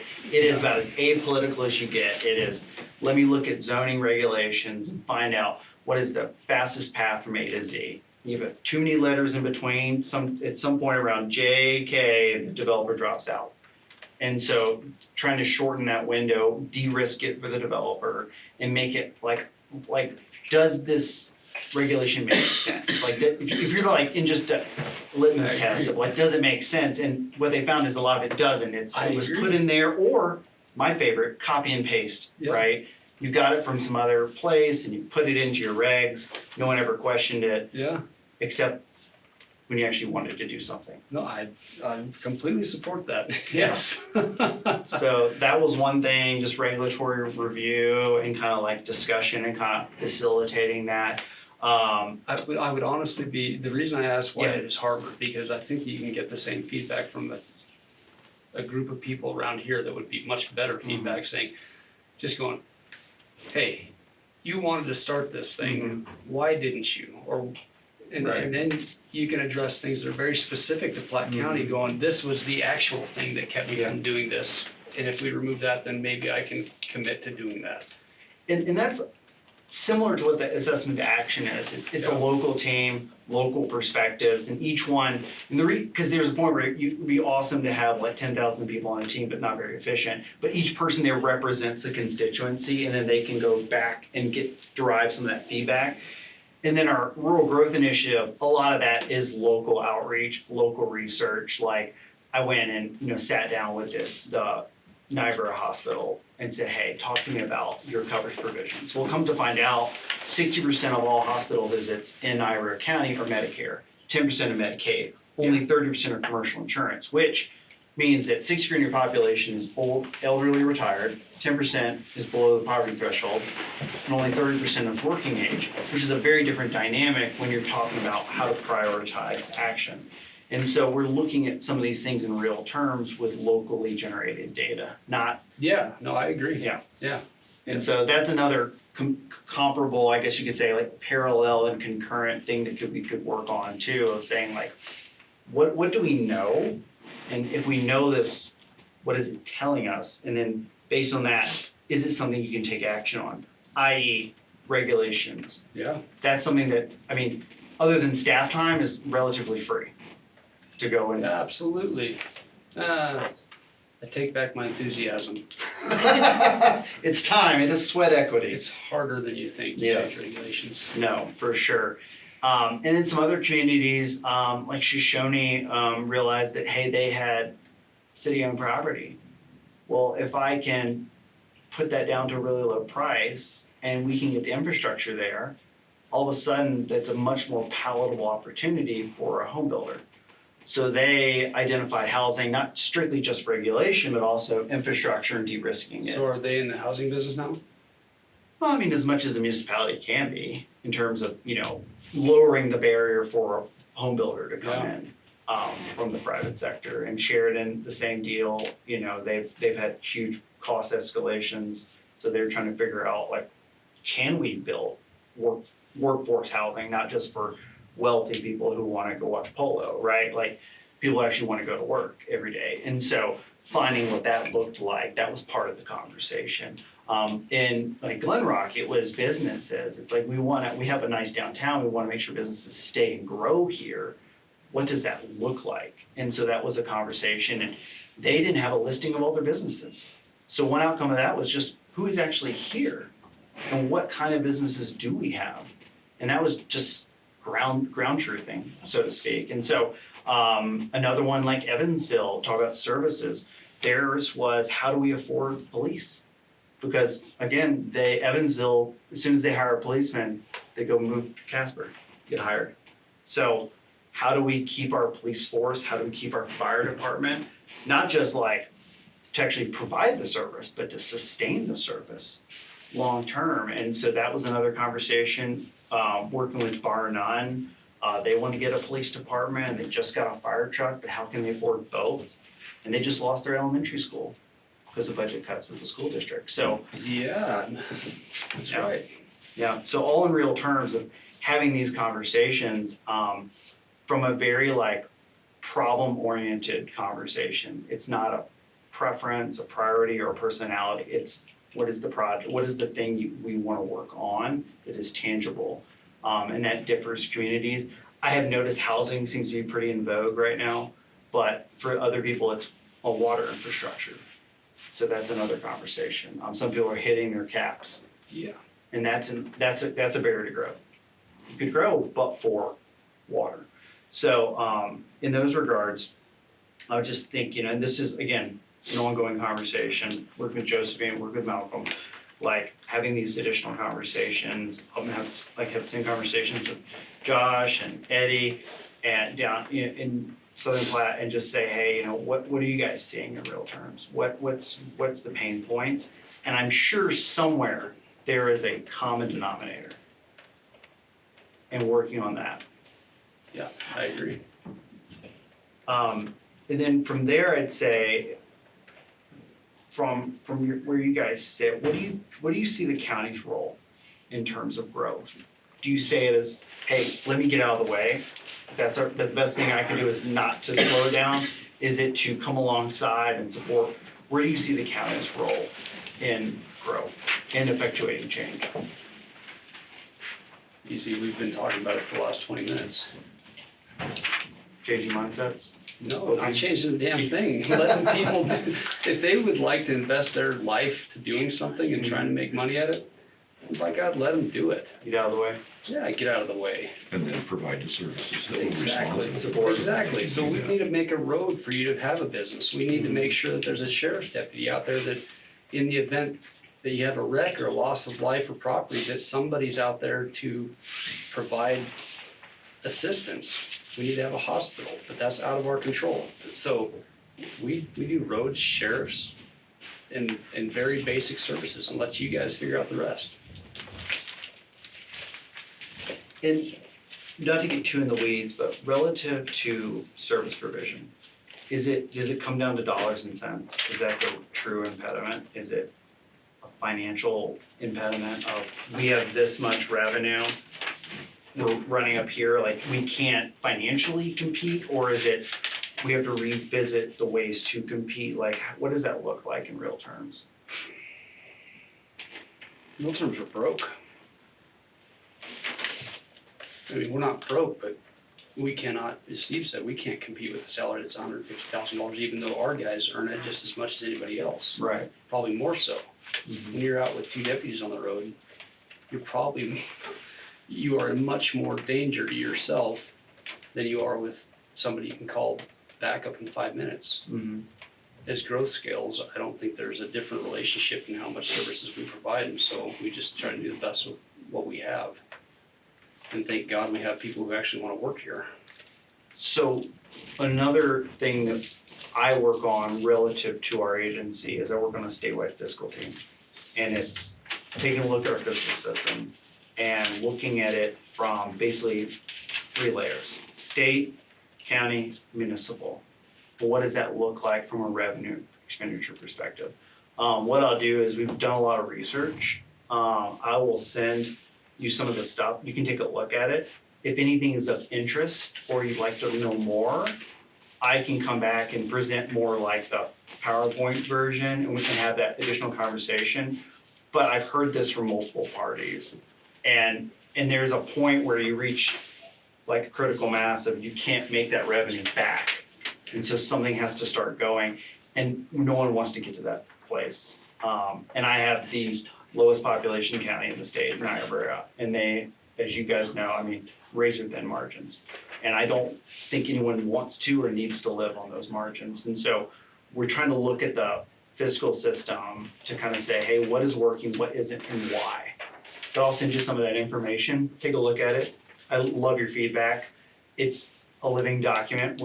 Every day I swear I know less because someone told me something else. So I'm trying to learn Just have more to alongside. do. So, but I'll send that to you. I think there's some interesting findings in there that we've kind of looked at. From where does the money come from, who generates it, how does it get distributed, etc.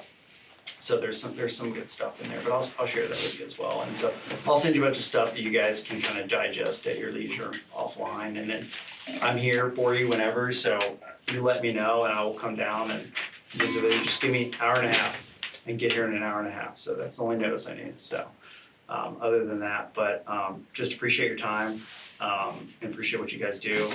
I'm a resource for you. I work through Josephine. I work through Trisha. I support all of you. So whatever I can do to help. As long as you're making Josephine happy, I think she is a very good resource. That's the big priority. She does know more than we do about the businesses and stuff, because we don't take an active interest in any of the businesses in the county, you know, so she is the gal. Yeah, and I've told Josephine this, and I'll tell you all as well. I want to make sure that when we say Platte County Economic Development, it is literally what the title says, and that it is the county's economic development. Thank you. Well, thanks. So thank you. Thanks, guys.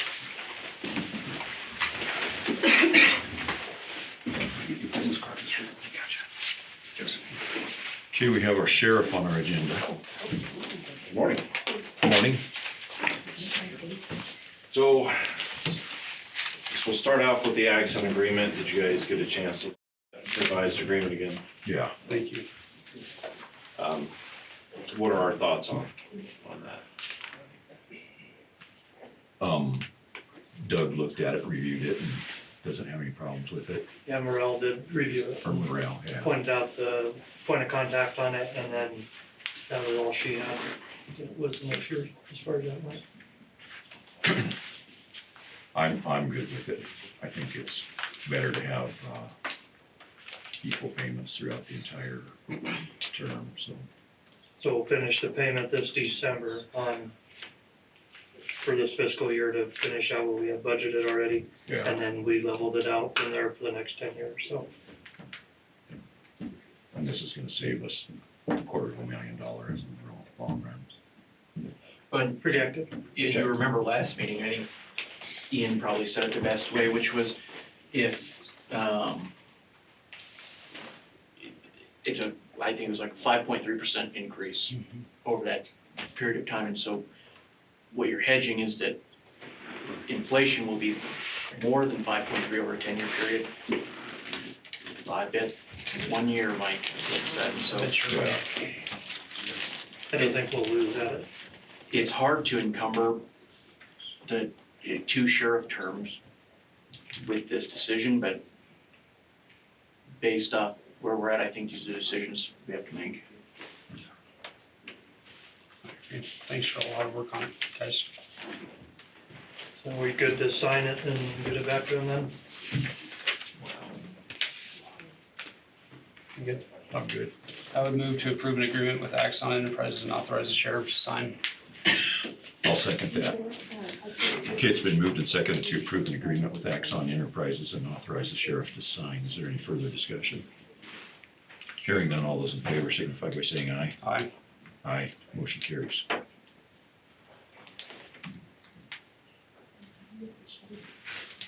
And then you have the NCIC agreement.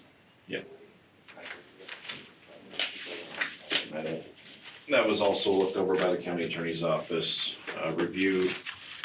And once again, it is essentially the moneymaker for something we actually can build upon. So I guess I'd ask your guys' opinion on that one and see if we can get that re-signed and re-going.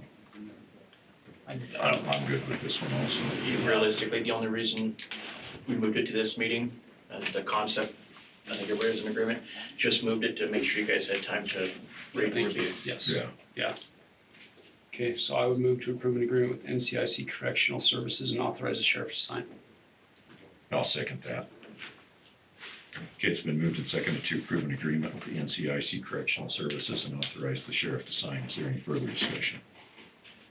Hearing none, all those in favor signify by saying aye. Aye. Aye, motion carries.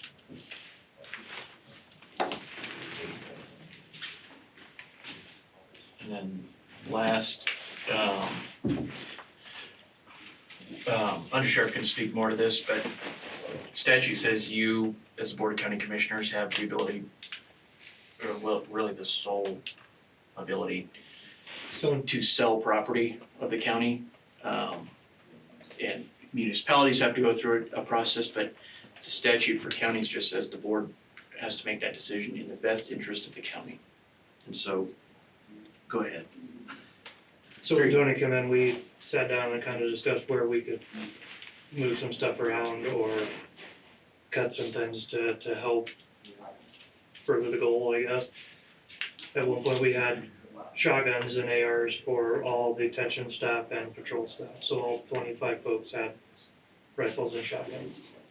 We have decided that having a set in each of the transport cars and a couple in a locker at the office is more than adequate for our detention staff, and they don't all need an individual shotgun and ammo. I know we have been working on upfitting everybody with the Glock Metal 45s and 9mm, so we are consistent with the rest of the agencies in the county and what they carry. Highway Patrol, would have interchangeable magazines and stuff. So the goal with this, in our mind, was to get rid of the excess and what we don't necessarily need, and hopefully try to build that, get that last 5 handguns that we do need to finish outfitting everybody with the same equipment. And what the remainder of it would be would go back into the general at that point to try to alleviate some of that stress on the budget at a level. So these are the ones that you would be selling. Yes, this would be the ones that would go away, and that is, I had Teal provide a bid on what they're worth at this point and what they would give us to trade them in. And did you check that with anybody else? I have not. What's the bidding process look like? What's the selling process look like? So where our stags or ARs are all NFA items, they're short barrel rifles, they have to go to a class 3 dealer, and that becomes kind of a problematic thing, because not all gun dealers are capable of moving those type of items, where Teals is the only one in this immediate area that has that ability to do that. The shotguns are shotguns, they can go wherever. So, we'd have to give them back to the dealer, whoever would purchase them from them would have to do tax stamps and those things, and it becomes an issue, but they can possess them in inventory as a short barrel without, we can basically unload them or trade them in. Otherwise, it would have to go on some type of a consignment, and we'd have to find a class 3 dealer that would provide the transfer. And if they're not the ones selling the item, then they're gonna charge us to transfer it. So I think you kind of run into you pay here, or you pay there, or you don't, or, we can definitely look for other class 3 dealers in the vicinity to see if they would be willing to give us a quote as well. And Ian, I think you're looking more, does the statute lay out a process that you have to follow? And the answer is no. It just says that you have to determine it's in the best interest of the county. And that's where we're different from municipalities. We don't have the same bidding requirements, and we don't have the same selling requirements. Town has to go through a whole process to sell something, where you guys don't. Gotcha. And so Yep. you just have to give them the authority. I will say, Teal Gun Works has been a longtime partner of the sheriff's office, we'll say. And so I don't think we've ever had any issue with them, but what I appreciate more than anything is the sheriff's office brought a solution. They had a problem, which is they needed 5 more handguns to complete their outfit of the department. Rather than just ask for more money next year, they came up with a solution to fund their problem. So they actually provided us a solution, which I think is very commendable, because that's not always been the case with this department. So What's the average age of these? Of the rifles, Yeah. those are the ones we bought 2 years ago. So what did we pay for them new? They were right at the $900 mark, if I remember right. So 2 years ago, they were worth 900, and today they're worth 580. What about right? It's, and used gun market is, and to be honest with you, not a lot of them are they're different than like the rifles we have in our house. We take care of it, we put in a case and we do that stuff with rifles. So you gotta remember, these are in a car almost every day, and they've got a lot They're of not rounds. pretty, at the time that I kept the best back for us currently. And this is the worst of what we got, I guess, if you wanna call it that. They're not bad, but they're beat up, they're used. You know, they've had some rounds put through them. There will be 6 suppressors on there that we could probably get rid of as well, on top of that money. Cause we don't need the suppressor with the gun. Like, without the gun, we don't need that many suppressors, right? So those are things that we can look at adding to it as well. I guess one thing I was gonna add is Glock has recently discontinued the production of all current models of firearm or handgun, and they redesigned the whole firing system in them and are reissuing it based on a switch for capability of auto fire to meet California compliance and things. So they have completely discontinued their current line of handgun, and they were making an entirely new one. So I don't know what that looks like for reliability and dependability of the Glock handgun, like we've always trusted. That's why we use them, because you can't ruin them. I mean, they work when they need to work. Start going with Smith & So there Wesson or are something. still some of those, there are availability to get what we have currently to outfit everybody before they go to that new one. If we wait, say till next year level, then we will be into a new handgun system, and then we have a hodgepodge of things again, because I don't know what it looks like for magazines and whether the magazines are gonna carry over or what it is. It's still pretty new deal. They're shutting down everything, so. Right. I haven't looked into it that much either to see what we can transfer or what we can't, but. And I don't have a problem with disposing of them. This way, I just wanna make sure we're getting a fair price for them. And Right. I don't have any idea what they're worth. And if you've done any research to kind of, is that You in know, the it's a, ballpark, or is it? I wouldn't say it's unreasonable. I mean, if we had the ability to sell them personally and outright, they're So probably like, easier to do. like if we could just sell it to anybody? Yeah, if I- But If it was my gun selling it to you, I could probably get some more money out of it because there's no markup for him to stay in business, right? And then you look at you're what they are restricted too, on and short barrel anything rifles too. are a very small group of folks that are even interested or willing. Cause anybody that gets one has to put another $200 down today. And then if they want For the tax suppressants on it, it's another $200 for it. Yeah. And if you, So, sorry, if you think about it, that dealer's going to have hours invested. And so they're gonna have some time on top of it where, and we just can't do that. I think the block price, I'm cognizant we're out on YouTube. I think we're getting a better deal on that one personally, but I haven't looked at used ones. So There's a lot of guns out there you can buy for $500 that are brand new. maybe. and I think with the being a NFA item where we struggle a little bit, they're gonna take a little more of a hit, probably because of that market niche. You know, we custom ordered these when we bought them. We bought them for a purpose, so they go in and out of cars and for the ease of us carrying them around and packing them, so most guys don't want an 11-inch barrel on an AR. There's some that do, right? But you gotta find that person. That's a short barrel. They're little. It's a carbine, and it's like, you know, So 16 is where feds say it has to be for possession, whether that's pin and loaded or a full 16-inch barrel. And we've done this to where we could suppress them and keep them under that 16-inch mark and get them in the racks and stuff in the car and make them more, the shootability of them makes it a lot different. And I wanna commend the guys because I went in there and I said, where can we cut, what can we do, where can we save some money? And my staff came with this idea and I thought it was, perfect to start out with, so. Yeah, it's, Kudos and credit to where it's due on that. there's no sense in having things around that you don't need. No, and I mean, if those handguns with the RMR sights and stuff on them are probably in that $1,000, so we'll just say $1,000 range a piece.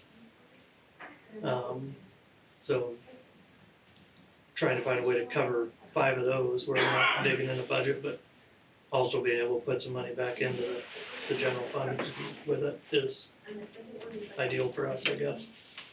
Good faith effort on our part to be like, hey, we're trying. yeah, yeah. Okay, so I would move to approve the sale of firearms in the sum of $6,720. I'll second that. It's been moved and seconded to approve the sale of firearms in the sum of $67,20. Is there any further discussion? Hearing none, all those in favor signify by saying aye. Aye. Aye. Motion carries. These will be available at Al's to buy.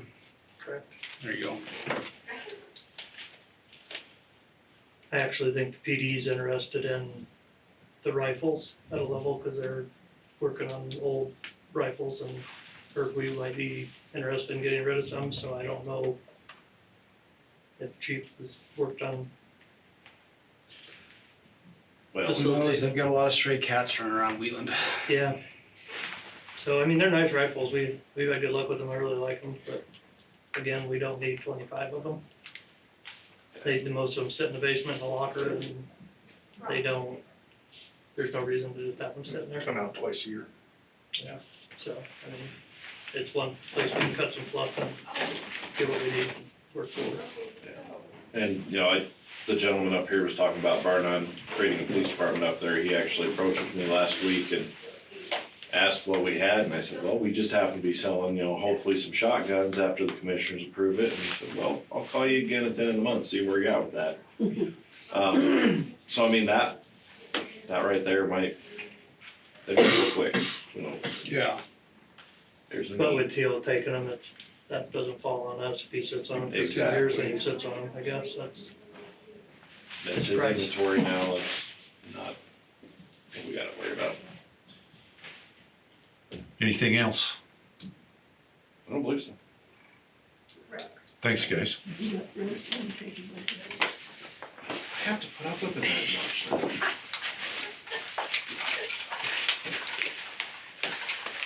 Here we have Sharon Utter on our agenda. Good morning, Sharon.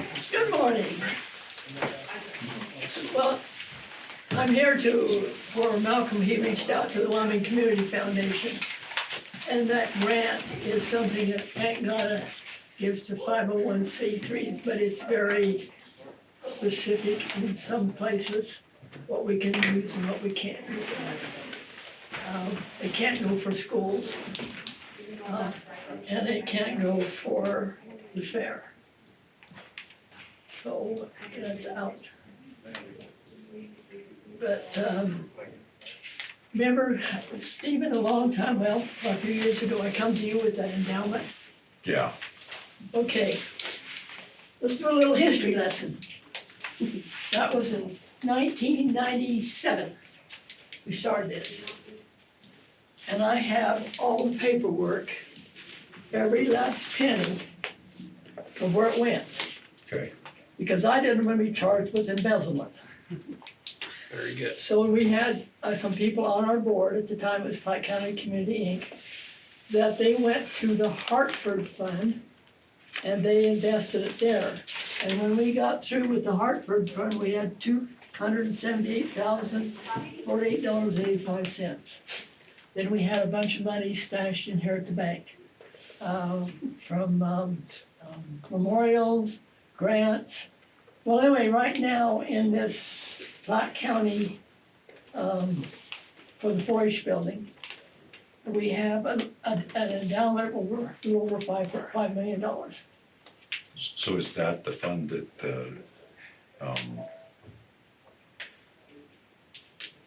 who manages it now? Wyoming Community Foundation, So if somebody applies for a grant, they apply through the Wyoming Community Foundation? yes, But it has to be used for the 4-H, 4-H building, not the fairgrounds? not the fairgrounds. Okay. That's what we started for. And if you wanna see all this history, I'll let you look at it. I even got my little book here that tells who donated for grants, because What was the original amount that you started with? 0. Plus donations. Donation grants, what was it, Quest? Remember, it was CenturyLink? Yeah. They gave us $20,000. And then when, Rock Lake Grange closed up, they gave us some money, and I think it was around 19,000. So all this has went into that. And then when it did go through, in 2019, I sent it all to Wyoming Community Foundation. Lock, stock, and barrel, And now it's 5 million. 5 million. Well, it's a little over 5 million, I'm And not, that money can only be used for the 4-H 4-H building building. Yeah, it's, through the Wyoming Community Yeah. Foundation. and we have a board, that, just like Aunt Gotta has a board for her stuff, we have a board for this endowment fund too. So, So Sharon, that might have just cleared up a piece of confusion I've always had then. So your Aunt Glida didn't leave money for the 4-H building, she left it for a different well, what she did, purpose. Malcolm, she left it to 501c3s. And every fall and every spring, people can apply for it. And then we have a committee that goes through them. And some of us, what they've asked for, no school, I'm sorry, that's just, I'll help the kids during the summertime for that program they have, because it helps lots and lots of kids, and then every county gives money to it. But we go through and, Well, and so then the foundation or the endowment money for the 4-H building, that wasn't Aunt Glida's money. no, this is So totally Wyoming Yep. Community, what were we called back then? And Sharon, that clears up a ton of confusion, actually. So when we got the 2 grants for the tables and chairs, it was from the Glide Make grant. Yes. And, and I was mistaken that I thought Glida left money for the 4-H building. Community Foundation cleared that up, and then you've cleared up everything else here today, so I'm, We can give money to the now, understand, 4-H building, right. there's a difference out there now. So now you can't use it? For 4-H building. There doesn't exist one. Yes, it's still out there. It was built in 1949 or 48, dedicated in 1949. I don't care what you call it, it's still the 4-H building. So that My doesn't make point, any my point difference. is that it has changed, and now you're saying it cannot be used for that. For the 4-H Sharon. building, So what is the 4-H building? big building. So it can be It's a big used for the building? agriplex / 4-H That's building? something we're gonna have to decide. That's my point, that is is what if he you're, was talking about. if you're saying, if there's a big point of But see, contention when between that and what it's called now, there then was not that. I And she agree. agreed, her thing was 4-H building. Okay. And so Very that's good. why we've been really careful to follow the 4-H building. So what was her intent? Just to keep it going and upgraded, so it Okay. looks nice. But I think the question last time was we were talking about the speakers around the arena. Yeah, And how to that's fund not- those. And that's why, what brought up that This fund. This Just outfit whether- bought speakers for it, and, So this isn't the 4-H building. well, it's this the- is the endowment thing. So that they could apply through that. I think so. I speakers don't know, for I'll the have to arena. go see how it was set up, because, But then Wyoming Community Foundation is only for the 4-H building. Yeah. Agriplex. Well, both funds are at the Community Foundation, everything's out of the community foundation. and so there's I'll have to look at what the other name was. It's called the Platte County, it's been here, Platte County Community Endowment Fund. Both of them are called that? Platte County Community Endowment Fund. And which one is that? That's the one that I set up here, And the endowment fund is just for the 4-H building. yeah. And then the Okay, Glida and- May fund is And the other one is, And we'll have to talk to the rest of the board to see if we could, but this thing, when we bought speakers for the 4-H building, where they went, when they remodeled, I have no clue. But it was $10,000. So, And Sharon, the one that Steve was talking about, so the outdoor speakers at the arena, those blue, and Jim was trying to find a way to pay for them. And the question was, does the community foundation money cover that? So that's why I reached out to Allison, yeah, was just clarification on, can you give me some guidance on this? And so she wasn't sure if she thinks the Glida May, we could apply for it, whether it's granted, that's a different story. She thinks we could apply for it, but we could not use the endowment money for that purpose. okay, And then I asked her for some clarification, because she said the endowment money has the ability to be used for annual maintenance at the 4-H building. And so I just was asking some questions about what we would need to provide. because you told me when we were doing all that thing, for back in the 1980s, 90s, that to do this, we better have an endowment fund set up. Well, here it is, it's all set up. I Took a told you while. that in the 80s. Started, 1987 is when we started it. So, and then I have another question for you, I don't remember that. and, it's 38 years ago.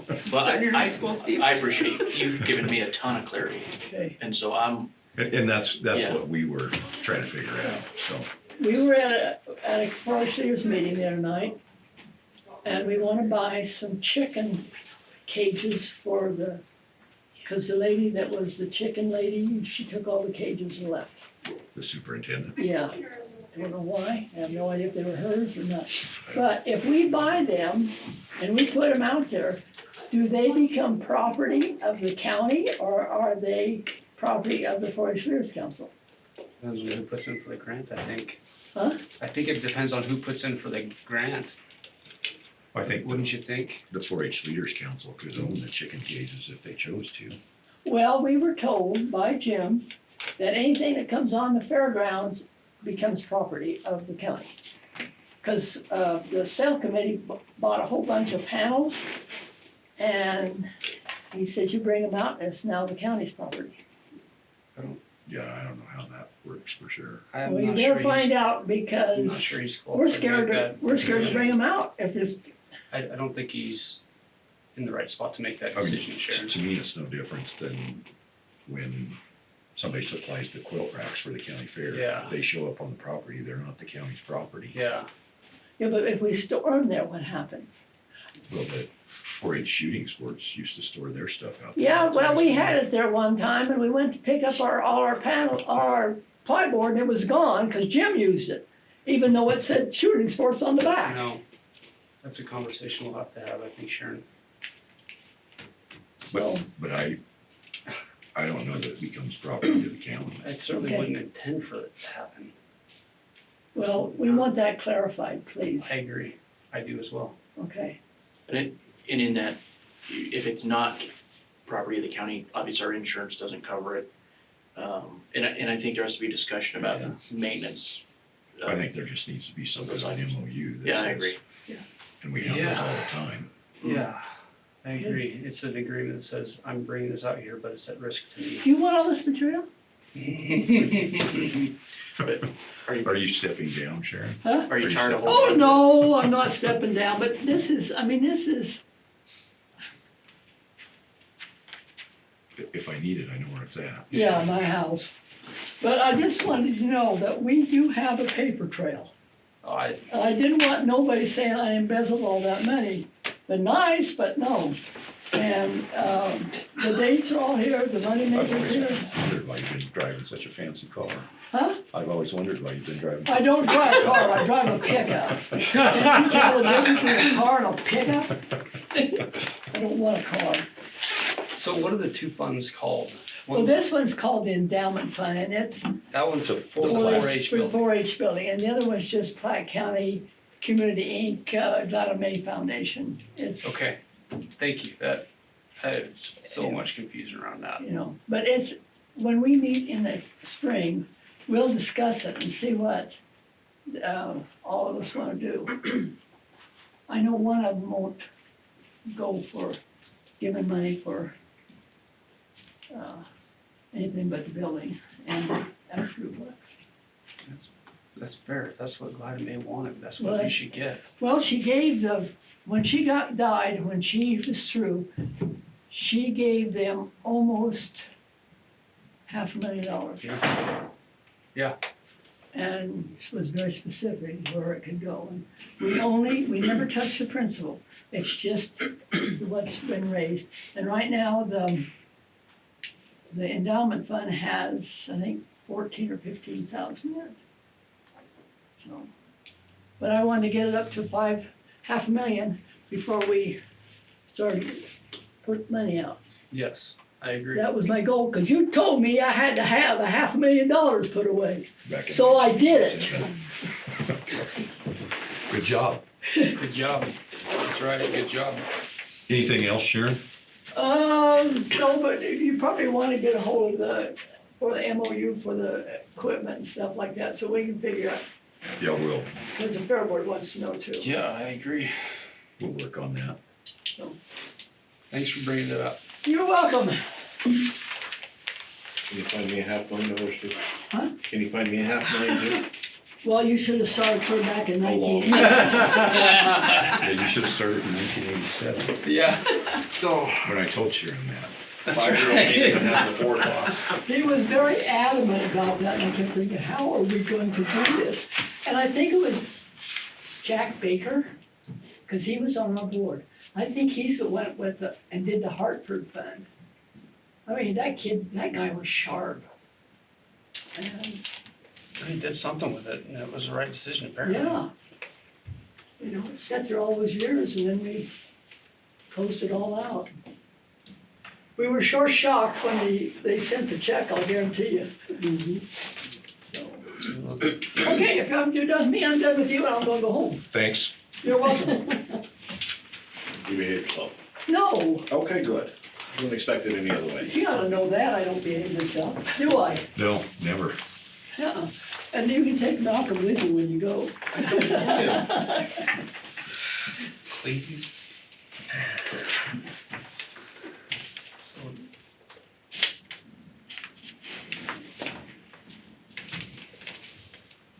Okay, we have an executive session scheduled for personnel issues. Oh, sorry, before you do that, it was not on the agenda. I sent the agenda out Wednesday of last week, obviously. And, you had talked about the fire ban at one point that you wouldn't consider until there was snow on the ground. I do have drafted a resolution to rescind if that's what you wanna do. I'm not sure there's any snow on the ground. No, there's nothing left now, so. It's pretty dry. I just was following up on a previous discussion you had all had, and I didn't know if you wanted to consider it or not. I guess I should have recommended significant snow on the ground. I think we'll wait. I think the Well, I have system all is the language drafted, you all tell me when you're ready, and I'll have a resolution. I just need to update dates. seats.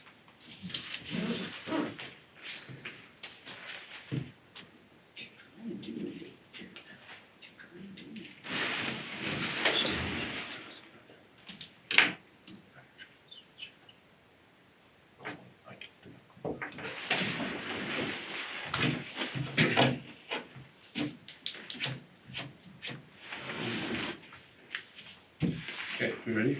Yeah.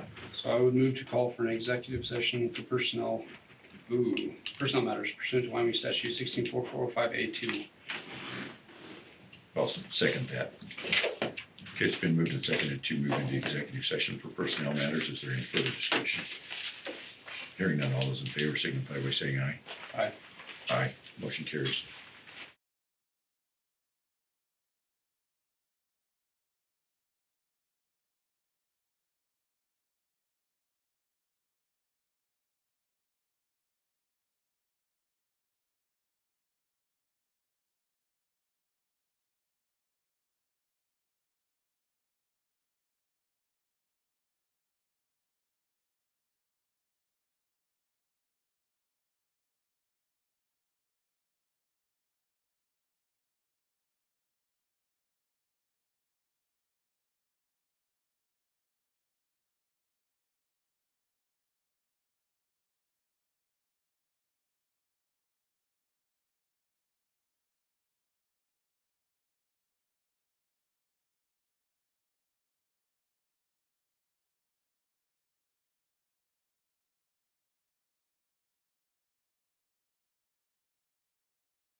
You can come on, we're all done.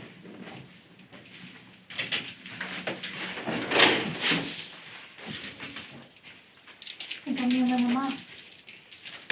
Do we have any further business? No. Do you have any further No, business? I don't.